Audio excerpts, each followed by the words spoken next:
Hello everyone, welcome to Easy Nurse, where nursing education made easy.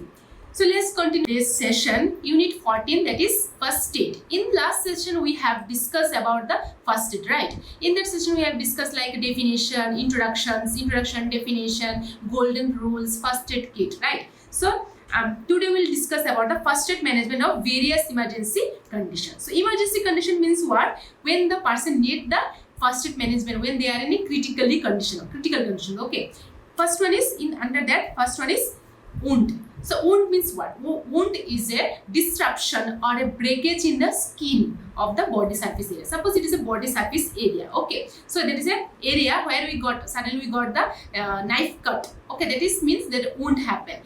Okay, that is called wound. We need some first aid management. What we are doing in the home, we are maybe cleaning the area with the normal water, then we are applying some antiseptic solutions, right? So that is called wound management. When some wound happen or disruption or breakage of the skin happen, we are giving the first aid management to protect the life of the persons. Okay, so under the types of wound, there is a first one is open wound. Open wound is what? Open when the skin integrity is broken and injured, like when you are getting the knife cut. Okay, so that area is you got the wound. Okay, that open wound because the skin, the underlying skin has exposed. Okay, underlying skin has exposed. So there is a chance of getting infection more because that wound area, the underlying tissues are exposed. You can see the underlying tissues, and then microorganism which is present surrounding it will be get entered because that wound is open and you can get the infections. Okay, so you can take an example like puncture wound or lacerations. Okay, I will show you in the further slides. Okay, in the punctured wound means what, or laceration wounds means what. Okay, so open wound you have to understand, like open wound means the area, the skin underlying tissues are exposed, so and bleeding will be there, and there is a chance of getting the entering of microorganism, and you can get the infections. Okay, that is called open wound. Next one is closed wound. Closed wound means what? The skin has not compromised, but trauma has happened in underlying tissues. Okay, underlying tissue is not exposed, but underlying tissues have trauma. Okay, so let's take an example like someone is punched in your face. Okay, the surrounding area will get the skin discoloration will be happen because underlying tissues they have a trauma. Okay,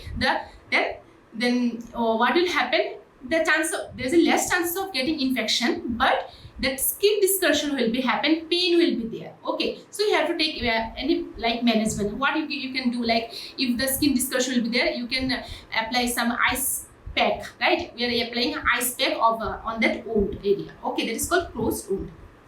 Next one is clean wound. Clean wound means it is one in which no infection but tendency of healing is quick. Okay, next one is contaminated wound. You can take that, you can see the pictures. Okay, in contaminated wound there is a chance of getting infection or inflammation more because that wound is open. Okay, that wound is open, so microorganism may can enter and you can get the infection. Okay, next one is abrasions. So the child is doing the skating and suddenly he fall down. Okay, so after that what happened in his skin area? It's get scratched. So but there is no bleeding, but pain will be there. That is called abrasion wound. In that time what we are doing? We are cleaning that area with the antiseptic solutions, right? And then we are applying antiseptic creams, or sometimes we are using some bandages also. Okay, that is called abrasions. Next one is incision. Incision means that sharp instrument or articles like knife or blade, then you got cut that area and bleeding will be there. That is called incision wound. Next one is laceration. Laceration also you can call like open wound because that underlying tissues are exposed. Okay, then bruises. Bruises also we can say as a closed wound because underlying tissues are not exposed, but underlying tissues has a trauma. Okay, you can see that picture, that skin discoloration is there, like bluish discoloration or reddish discoloration will be there. That is called bruises. Okay. Next one is punched wound. Punched wound means what? The sharp objects, mainly stabbing like a knife, or those wound have a small entry point, but they are deep and painful. You can see that pictures. That is called punch wound. Okay, sharp instrument is this. It is get stuck in your leg. Okay, so there is a very painful and bleeding will be there more. Okay, then amputation. Amputation means what? Loss of any body part, maybe in the fingers or toes or leg or hand, whatever. Okay, that is the amputation wound. So those are the types of wound. When we know the types of wound, we can give the management accordingly. Okay, so next move on to the principles of wound care. So what are the principles you have to follow when you are giving the wound care? First one is stop the bleeding. So when the person get injured, okay, the bleeding will be there. So first management or first principle is to stop the bleeding. How you can stop the bleeding? By applying some pressure, direct pressure on that area. Okay, maybe with using some cloth, clean cloth, we are pressing, we are directly giving the pressure on that, so the bleeding can stop. Okay, next one is prevent from infection. The next one is prevent from shock. Okay, so those are the principles we have to follow when you are giving the wound care. So next move on to the management. Okay, so maybe the minor wound or major wound, how you will give the wound care. Okay, or how you will give the first aid for the wound management. Okay, first one is management for a major wound. The wound is major, so how you will give the first aid? First is you have to call the medical person. You have to call the ambulance. Suppose suddenly in your home some person have a fall from the terrace. Okay, so what you will do? You have to do the first. You have to call the ambulance, right? So firstly, call for the medical help. Next is you have to provide the direct pressure. If bleeding is there, you have to provide the direct pressure on that area so that the bleeding can stop. Okay. The next is the bandages. The bandage soak with the bleeding. Do not separate the bandage from wound.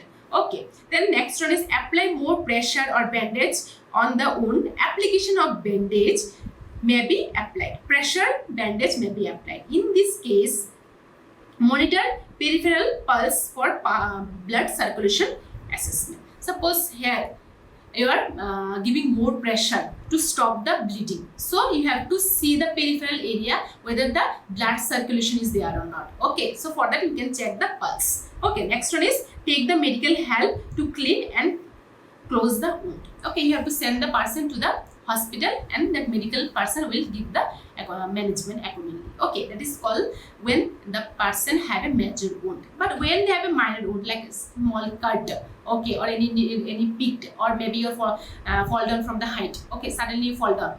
There is no serious case. So what you will do? You have to clean the area with soap and water. Okay, suppose you got the cut here. What we are doing? Usually we are cleaning that area. Then we are applying. If the bleeding is there, we are pressing that area, like direct pressure will give. Then we are applying some ointment, antibiotic ointment. Okay, then we can use some cover. We can use like bandages or band-aid. We are using to close that wound so that microorganism will not enter and it will not spread infection. So that's all about the management of wound. If they have a wound, then how you will give the management for major wound and for minor wound. I hope you all understand about the wound and the management of wound. Next, move on to the next topic, that is first aid for shock. So what does mean by shock? Shock is nothing but when the person have got shock, the blood circulation towards the vital organ will be depleted. Okay, when the blood circulation will be not there in your vital organs, then what will happen? Your vital organ will not work. Okay, then the vitals like BP, respiration, breathing or pulse or everything will be fall down. Okay, below normal. Then it is called shock. That is very life-threatening condition. If you are not treated immediately, then the person or the victim may die. So shock. When the person have a shock, you have to give the immediate treatment. Okay, so that you can save the life of the victim person. So victim is shock is blood circulation. When the blood circulation towards the vital organ is depleted and vitals fall below normal, is called shock. Okay, that is a life-threatening condition and you have to give the immediate care. Otherwise, the person may die. So what are the causes of shock? First one is any kind of allergic reaction. Then severe hemorrhage due to injuries or accidents. Okay, maybe internal or maybe external.